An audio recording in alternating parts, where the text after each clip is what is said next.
Hello students, कैसे हैं आप। आशा करता हूं अच्छे होंगे।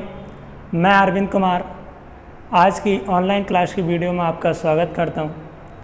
आज भाई फिर हम एक बार उपस्थित हुए हैं क्लास 6 में सब्जेक्ट साइंस का चैप्टर नंबर 4 यानी डिफरेंट लेसन है भाई, डिफरेंट टाइप ऑफ चेन यानी कि विभिन्न प्रकार के परिवर्तन। इसका हम पार्ट 2 लेकर आज उपस्थित हुए हैं। इसके भी पार्ट 1 में हमने चेंजेस की बात की थी यानी कि परिवर्तन की।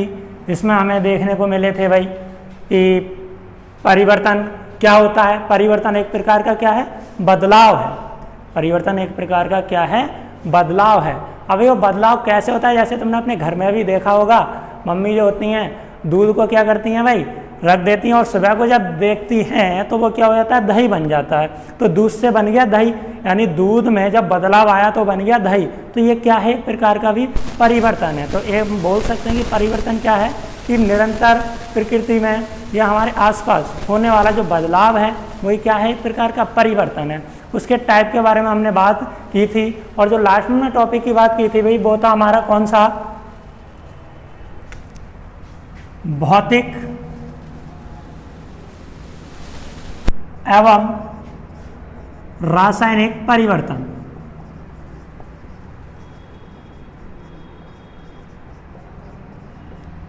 भौतिक एवं रासायनिक परिवर्तन।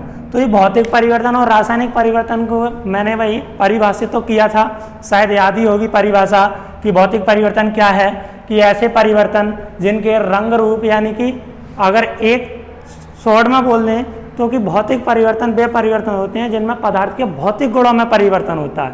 भौतिक गुण क्या भी, रंग रूप और आकार, ठीक है नहीं, इनमें क्या होगा, परिवर्तन होगा। वो परिवर्तन क्या कहलाएगा, भौतिक परिवर्तन कहलाएगा।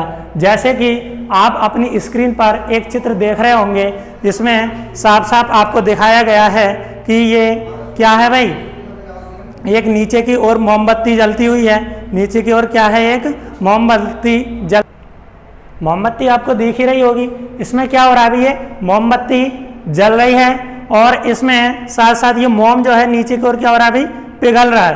तो यहाँ पर ये जो परिवर्तन हमको देखने को मिल रहा है, इसमें हम कह सकते हैं इसमें भौतिक परिवर्तन भी हो रहा है और रासायनिक परिवर्तन भी हो रहा है। अब भाई दिमाग में चल रहा कि कैसे भौतिक और रासायनिक। तो ये भौतिक परिवर्तन की अगर बात कर दूं तो भौतिक परिवर्तन में भाई पदार्थ जो है अपनी पूर्व अवस्था को प्राप्त कर जाता है। तो जैसे आप मोम देख रहे हो, जब मोम पिघल रहा है तो मोम ही तो प्राप्त होगा या कुछ और प्राप्त हो जाएगा, नहीं। तो इसलिए हम कह सकते हैं ये कौन सा परिवर्तन होगा भाई, भौतिक परिवर्तन होगा।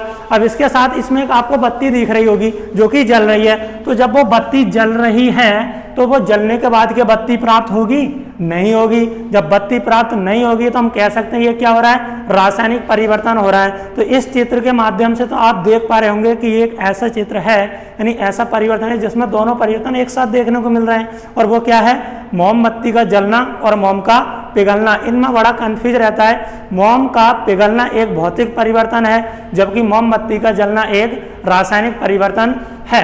इसी के साथ आप एक चित्र और देख रहे होंगे अपनी स्क्रीन पर, इसमें दिखाया हुआ है ये वाष्प में परिवर्तित होता हुआ जल की जो हमारे एक पॉट है यानी बर्तन है, उसमें क्या है, उबला हुआ जल है और वो भाप के रूप में क्या हो रहा है, ऊपर की ओर उड़ रहा है और बादलों में मतलब जा रहा है। तो भाई आप देखोगे कि जल जो था वो उड़ गया और ऊपर कहाँ पर भाई, बादलों में हो गया। अब कुछ समय के बाद ये फिर नीचे की ओर बरस जाएगा, यानी जल फिर बन जाएगा। तो कहने का मतलब है जल था और जल से फिर पूर्व अवस्था प्राप्त हो गई। तो हम कह सकते हैं ये क्या है, एक प्रकार का भौतिक परिवर्तन है। तो आपने इस सहायक सामग्री के द्वारा देखा कि किस प्रकार से यह भौतिक परिवर्तन होता है और किस प्रकार से रासायनिक परिवर्तन होता है। आशा करता हूं भौतिक और रासायनिक परिवर्तन को आप बहुत अच्छे से समझ गए होंगे, क्योंकि अभी मोमबत्ती के द्वारा मैंने आपको एक प्रैक्टिकल दिखाया था, ठीक है नहीं। इसके बाद हम बात करते हैं अभी नियमित और अनियमित परिवर्तन की।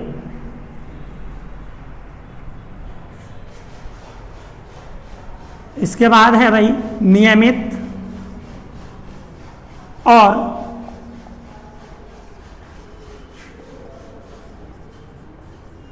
अनियमित परिवर्तन।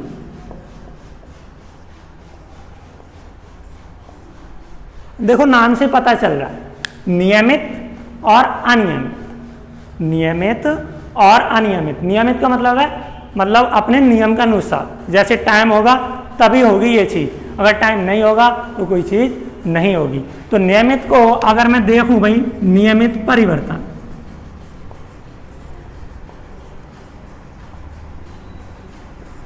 तो नियमित परिवर्तन भाई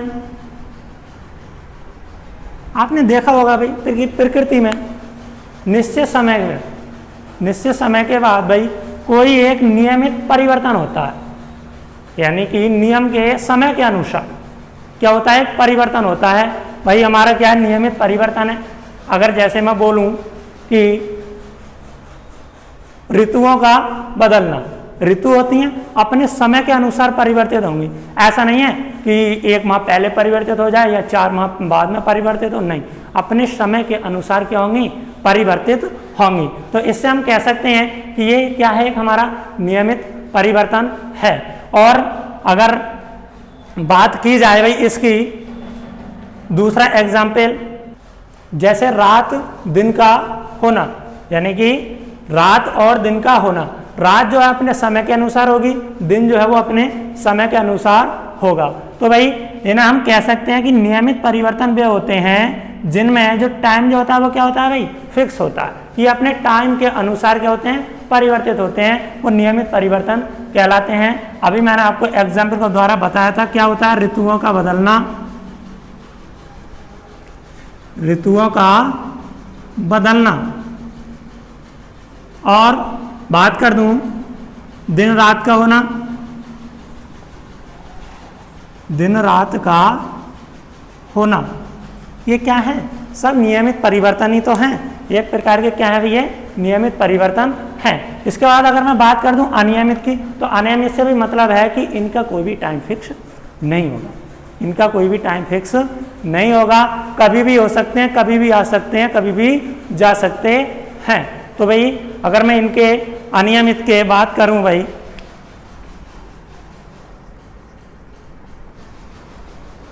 अनियमित परिवर्तन,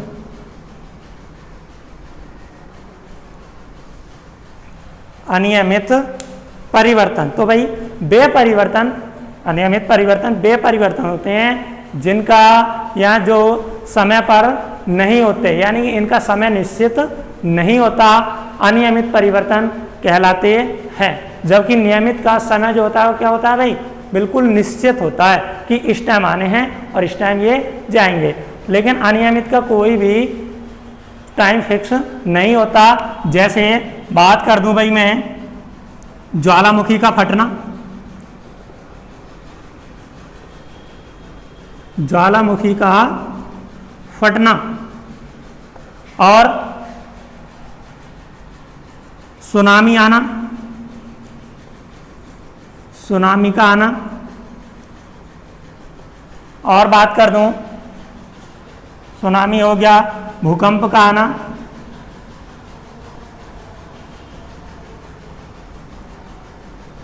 आदि कर सकते हैं।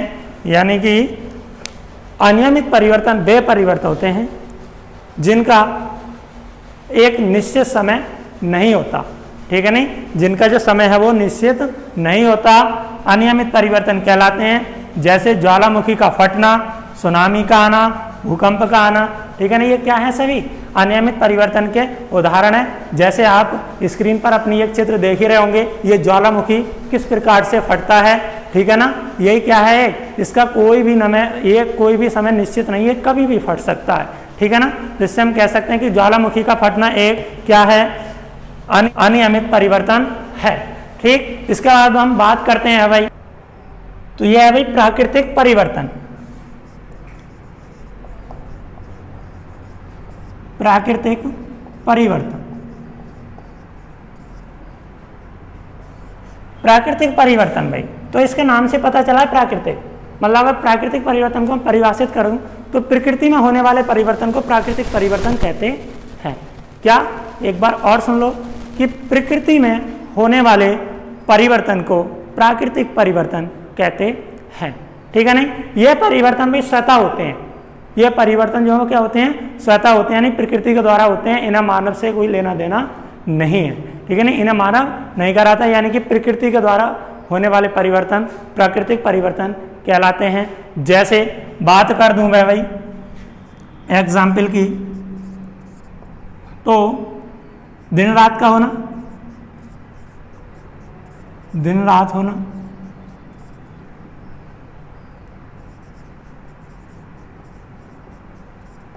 क्या है, एक प्राकृतिक परिवर्तन है, ठीक है नहीं। बादल आना, ये भी क्या है, एक प्रकार का प्राकृतिक परिवर्तन है। और बात कर दूं मैं ज्वालामुखी का फटना,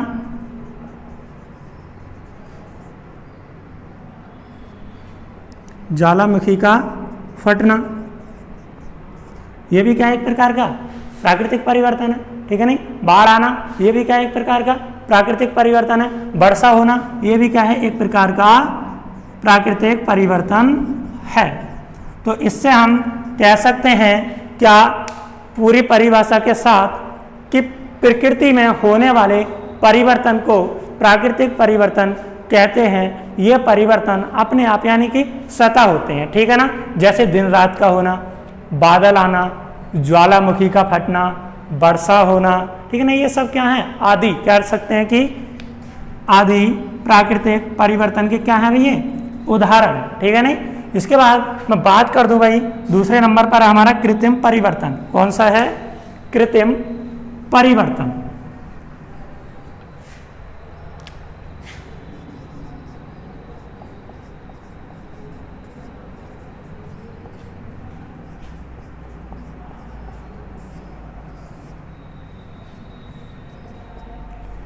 हाँ भाई, बात कर रहा हूं मैं कृत्रिम परिवर्तन की। तो कृत्रिम परिवर्तन से क्या अभिप्राय है, तो भाई कृत्रिम परिवर्तन वह परिवर्तन है जो मानव द्वारा किया जाता है।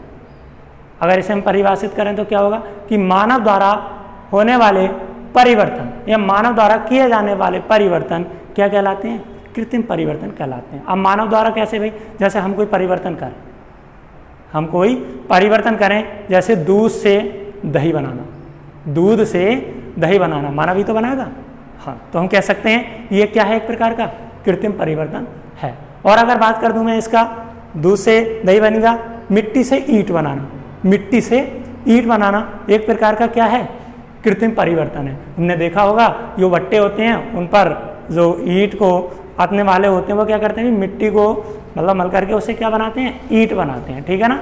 जैसे मिट्टी को उसमें पानी डाला और उसके सांचे में रखा और एक ईंट तैयार हो जाती है। तो इससे हम कह सकते हैं कि मिट्टी से ईंट बनाना एक प्रकार का क्या है, कृत्रिम परिवर्तन है। दूध से पनीर बनाना ये भी क्या है, एक प्रकार का कृत्रिम परिवर्तन है।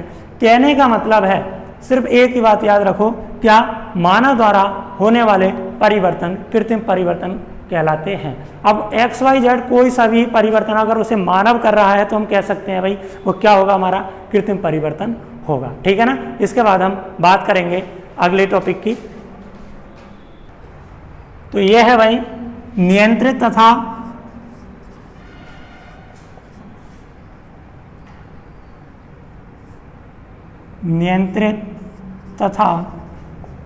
अनियंत्रित परिवर्तन।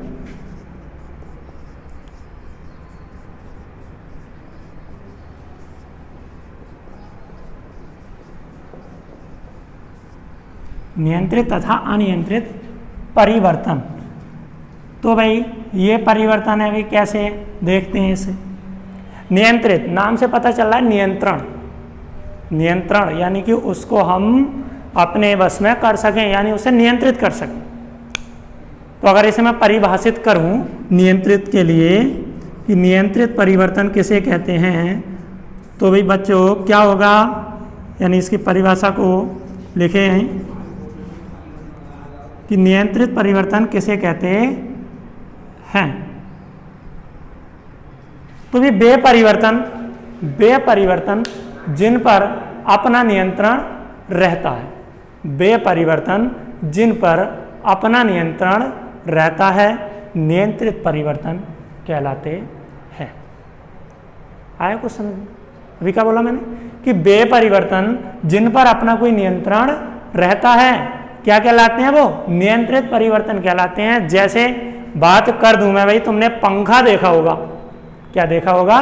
पंखा।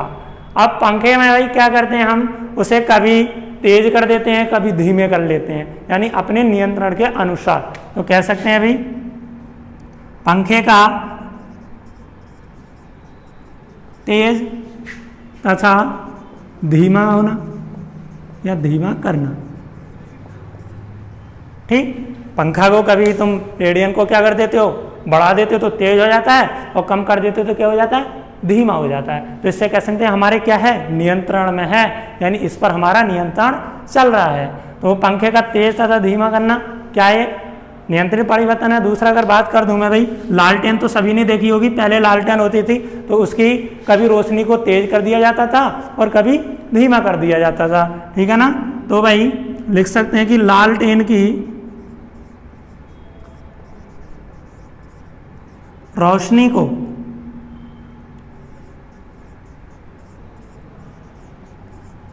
को तेज तथा धीमा करना, यह भी क्या है, एक प्रकार का नियंत्रित परिवर्तन है। यानी कि लालटेन को कभी अगर इसे एंटी क्लॉकवाइज कर देंगे, यानी उल्टा घुमा देंगे, तो उसकी जो रोशनी वो क्या हो जाएगी, लालटेन की कम हो जाएगी। अगर क्लॉकवाइज घुमा देंगे तो क्या हो जाएगी, उसकी जो लालटेन की रोशनी है वो क्या हो जाएगी, बढ़ जाएगी। तो इससे कह सकते हैं हम ये क्या है, नियंत्रित परिवर्तन है। और इसका दूसरा है भाई जस्ट अपोजिट है इसका, अनियंत्रित परिवर्तन। अनियंत्रित परिवर्तन। तो अगर मैं अनियंत्रित परिवर्तन को भी परिभाषित करूं तो कैसे करेंगे? अभी नियंत्रित को परिभाषित किया था कि वे परिवर्तन जिन पर अपना कोई नियंत्रण रहता है नियंत्रित परिवर्तन कहलाते हैं। जस्ट अपोजिट, कि वे परिवर्तन जिन पर अपना कोई नियंत्रण नहीं रहता है अनियंत्रित परिवर्तन कहलाते हैं। यानी आज्ञा अनियंत्रित, यानी कि अब ये नियंत्रण में नहीं रहेंगे। तो वे परिवर्तन जिन पर अपना कोई नियंत्रण नहीं रहता है अनियंत्रित परिवर्तन कहलाते हैं। जैसे बात कर दूं मैं भाई, तो तुमने देखा होगा आंधी आना, आंधी का आना। अब यह बताओ भाई कि आंधी आ रही है तो तुम उसे क्या नियंत्रित कर लोगे? नहीं हो सकती। तो इससे हम कह सकते हैं कि आंधी का आना एक प्रकार का अनियंत्रित परिवर्तन है। और मैं बात कर दूं, आंधी आना हो गया, भूकंप का आना, भूकंप का आना। क्या भूकंप आएगा तो उसे नियंत्रण कर लोगे? नहीं कर सकते। तो इससे हम कह सकते हैं भूकंप का आना भी एक प्रकार का क्या है, अनियंत्रित परिवर्तन है। और बात कर दूं बादल आना, वो भी एक प्रकार का भाई अनियंत्रित परिवर्तन है। बादल आना, जब बादल आएंगे तो बादल को रोक सकते हो क्या भाई, वहीं रुक जाओ, ये बादल आ रहे हैं भाई रोक दो अभी वहीं, क्योंकि अभी हमें बारिश की आवश्यकता नहीं है। अभी थोड़ा हम ऐसे जीना चाह रहे हैं, कुछ समय बाद बारिश की आवश्यकता है, जब मन में आए तब उसे बरसा लिया, जब मन में आए तब उसे रोक दिया। तो ऐसा नहीं हो सकता। इससे हम कह सकते हैं कि बादल का आना भी एक अनियंत्रित परिवर्तन है, ठीक है नहीं। इसके बाद हम बात कर रहे हैं भाई, तो भाई ये है हमारा अगला जटिल परिवर्तन। क्या है? जटिल परिवर्तन।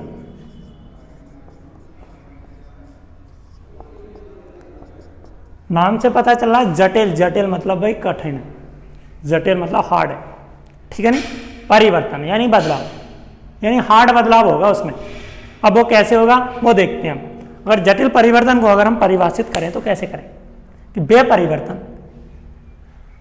परिवर्तन जो अत्यधिक जटिल प्रक्रियाओं द्वारा होते हैं। वे परिवर्तन जो अत्यधिक या अधिक या अत्यंत जटिल प्रक्रियाओं द्वारा होते हैं जटिल परिवर्तन कहलाते हैं। आया कुछ समझ में? एक बार फिर मैं रिपीट कर दे रहा हूँ क्या, कि वे परिवर्तन जो अत्यंत जटिल प्रक्रियाओं द्वारा होते हैं क्या कहलाते हैं? जटिल परिवर्तन कहलाते हैं। जैसे मैं अगर बात कर दूं चूना पत्थर से संगमरमर बनना,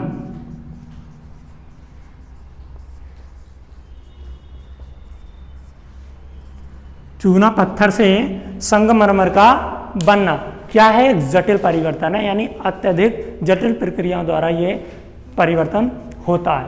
और मैं अगर बात कर दूं इसके एग्जाम्पल की, तो और क्या है भाई, जटिल परिवर्तन में पाचन, पाचन भी क्या है, जटिल परिवर्तन है। तुमने देखा ही होगा कि जैसे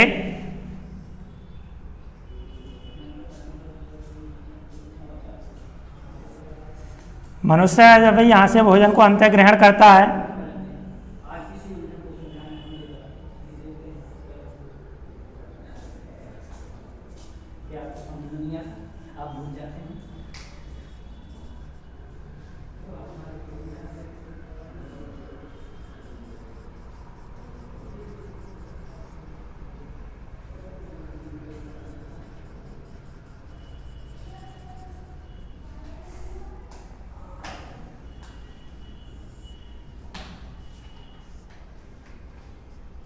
तो तुमने देखा होगा कि पाचन में बात कर दूं मैं,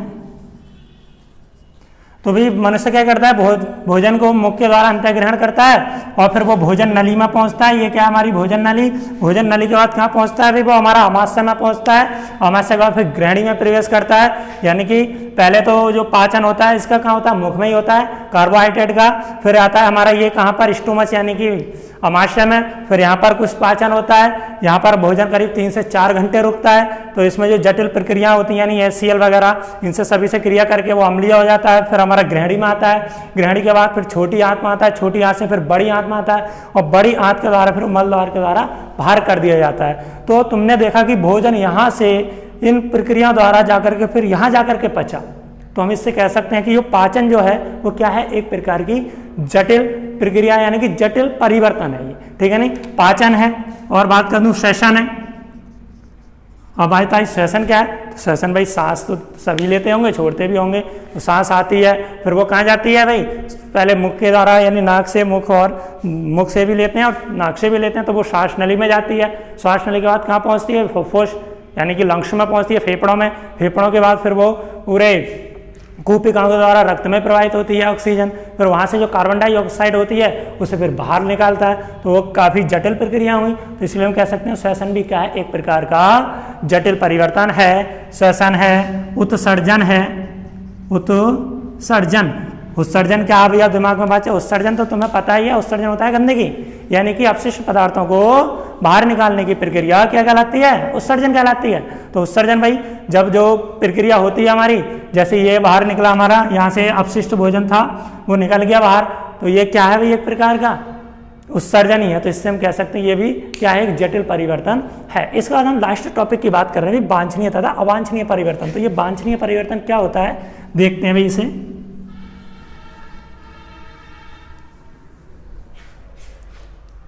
वांछनीय परिवर्तन, वांछनीय तथा अवांछनीय।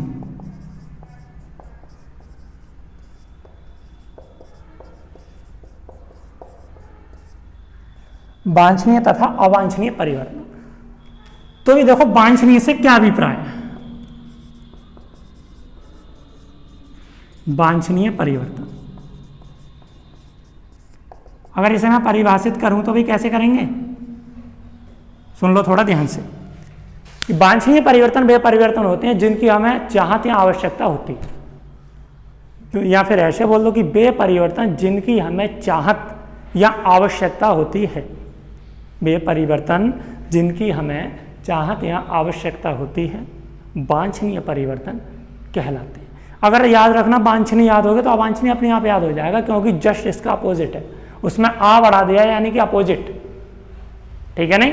तो वांछनीय परिवर्तन वे परिवर्तन होते हैं जिनकी हमें चाहत या आवश्यकता होती है, वांछनीय परिवर्तन कहलाते हैं। जैसे वर्षा का होना, जैसे वर्षा का होना क्या है, वांछनीय परिवर्तन है, ठीक है ना। क्या है, वांछनीय परिवर्तन है, यानी इसकी हमें आवश्यकता है वर्षा की। तो अगर मैं और बात करूं तो दिन रात है, दिन रात भी होना जरूरी है। तो ये सब क्या है, एक प्रकार से बोलने तो वांछनीय परिवर्तन है। और मैं इसके जस्ट अपोजिट बात कर दूं अवांछनीय की।